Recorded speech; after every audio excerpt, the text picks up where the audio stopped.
Assalamu alaikum warahmatullahi ta'ala wa barakatuhu. Barkanku da sake saduwa da mu a cikin sabon bidiyon mu. Sunana Yusuf Musa Magauri tare da abokin tattaunawa na Ahmad Muhammad Kabir. Idan wannan shine farkon zuwan ku wannan YouTube channel namu, ku taimaka ku danna mana alaman subscribe da alaman kararrawa da zarar mun saki sabon shirye-shirye za a sanar da ku.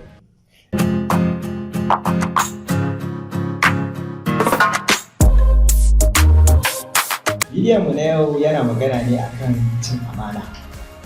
Cin amana akan mutane biyu abokanai da suka taso tare amma ɗaya ya fi ɗaya rufin asiri. So ɗayan ya nema ya zo sai ya nemi taimako a wurin ɗayan akan ya bashi aron kuɗi yana so zai fara kasuwanci. To shi kuma ɗayan kasuwanci yana so zai fara kasuwanci. To shi kuma la'akari da ya yi da cewa tunda abokanai ne tare bai ga matsala a ciki ba zai iya taimakon ɗan uwanci saboda shi ma Ya yarda da shi zai abokanai ne sosai sun kai shekara 10 tare akalla.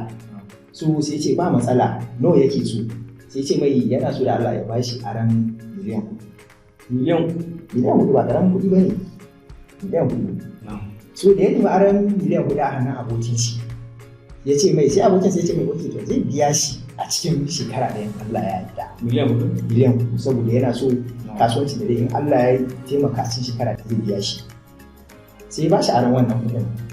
Ana nan yau da gobe shi wancan wanda ya ba shi aron kuɗin sai ya zo Allah sai ya mai karyan arziki. So ya zo shi ma ya ɗan fara shan wuya a rayuwa haka, amma la'akari da rayuwa tunda sun zo ba wai suna wani wani sosai kuma daga baya ya zo yana buga-buga akan oke da shi ma yana struggling akan rayuwa akan ina zai samu ci gaba shi ma yanzu ya je ne nake mako. Sai ya tuna cewa oke kai yana da aboki wani kuma ya taɓa ba shi aron wani. Wato idan na fahimci ka kana magana ma akan shi wancan abokin abokantakarsa ta kai ga ya manta ma ya ara wancan irin wannan makudin kuɗin da ya bashi. Ya bashi kuɗi saboda lokacin da ya bashi wannan kuɗin shi gaskiya Allah ya mai rufin asiri ba wai karamin rufin asiri ba a lokacin. Kuma irin abokantaka irin ba wai irin in ka ba mutum abu a lokacin za ka da irin kana bukata ba ne. Abokantaka ne wanda ya ɗauke shi ka gane a matsayin aboki na kudda. Ya dai ɗauke shi kamar ɗan uwa haka. Yawwa ya ɗauke shi kamar haka. So dai ba shi kuɗin irin ma bai da niyyar kamar da ce a lokacin kamar irin zai tambaye kuɗin tunda shi na da rufin asirin da kawai ya ke bashi. Sai ce ake to wani na ga yanzu kamar abubuwa sun yi a kai. Ni ma bari je in mace ko a wurin shi. So ana nan sai ya same shi sai mai magana. Ya ce wani gashi da Allah abubuwa ne ma yanzu sun yi zafi ina bukatar kuɗi. Sai ce mai shi yanzu bai da kuɗin da zai iya bashi amma ya bari zai duba. Ana nan ya tabin shi yau da gobe ya tabin shi akwai lokacin da ma in ya kira shi a waya ba zai ma ɗauki waya ba zai dinga ignoring din shi. Sai akwai lokacin da ya zo sai ya kira shi sai ce mai dan Allah shi yanzu cikin wannan kuɗin ma yana buƙatar in zai iya bashi ko da miliyan 2 ne a cikin kuɗin shi yanzu za su taimaka mai.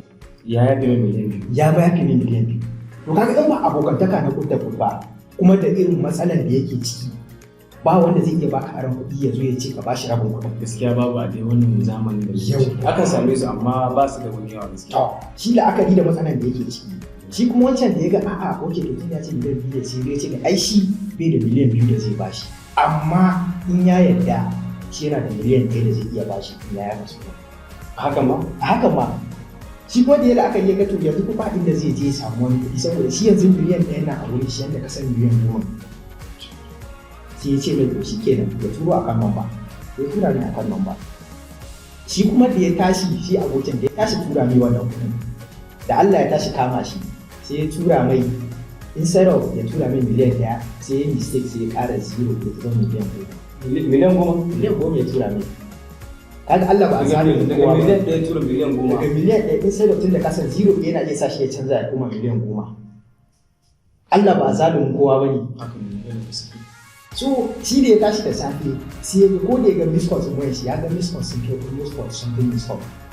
Sai ya duba messages ya ga messages na wani da sai duba text message sai ya ga ai cewa wannan ya mai transfer ɗin kuɗi sai ya ga miliyan 10 sai ya ga messages sai yana mai magana dan Allah kuɗin nan da ya turo mai ai ba na shi bane. Ya dawo mai da su kenan. Dan Allah ya mai transfer ɗin kuɗin. to kai yanzu ina so in kai ne sauraro yanzu muna so ka ba mu shawara akan shi yanzu in kai ne yanzu wannan kuɗin da shi ya tura mai kai kana ga ya ɗauka miliyan 1 ne a cikin miliyan 10 nan ya tura mai miliyan 9 ko ya ɗauka miliyan kuɗin shi da ya ba shi aro tun farko. A to ai yanzu za ka sa mai sauraro kuma ya shiga cikin tunani. Na tabbata a yanzu haka ma akwai masu wasu tunanin da dama. Wato ni gaskiya idan ni ne in dai har abokantakan da muke yi muna yin tsakani ga Allah ne zan iya taimaka mai in maida mai in cire kuɗi ya da mun na ara mai miliyan kuɗi ke da yawa in bashi in maida mai da sauran kuɗaɗen nashi. To ai ka ce in kai ne. Ka san wani kuma la'akari da oke tun da ni na taimake shi a farko ya cuce ni ka gane shi ma zai so ya mai da rama matsalar da ake samu kenan yawa so yanzu in shi ne muke so mu ji masu sauraro yanzu ku a mai da miliyan kuɗin nan ya ɗauki miliyan kuɗin shi ya mai da miliyan 10 ko shi ma ya rike miliyan 10 nan sai ya juya su bayan shekara ɗaya shi ma ya bai da mai kuɗi shi ko yanzu bai sauraro kai ni na ka muna jiran kwamentin ku mu ga ansan da za ku ba mu akan me ya kamata ya yi. Yanzu abin da nake so ka nuna ma 'yan kallo game da wannan maudu'i. Abin da nake so 'yan kallo su lura da wannan maudu'i shi ne kamata biyu tuta da abin da kama wani za a ma su idan an ma alkhairi ka saka mutum da alkhairi idan kuma ka ce za ka saka ko ba amma alkhairi ma ya kamata a ce kai alkhairi saboda baka san yadda za ka kasance na yin rayuwa ba tunda kaga yanzu ya mai alkhairi shi sai ya so cutar shi amma kuma Allah sai bai ba shi iko ya cuta wannan ba ka gani so haka Allah ke abubuwan shi so mutane a ji tsoron Allah sannan kuma a rike amana da gaskiya. Assalamu alaikum warahmatullahi ta'ala wa barakatuh.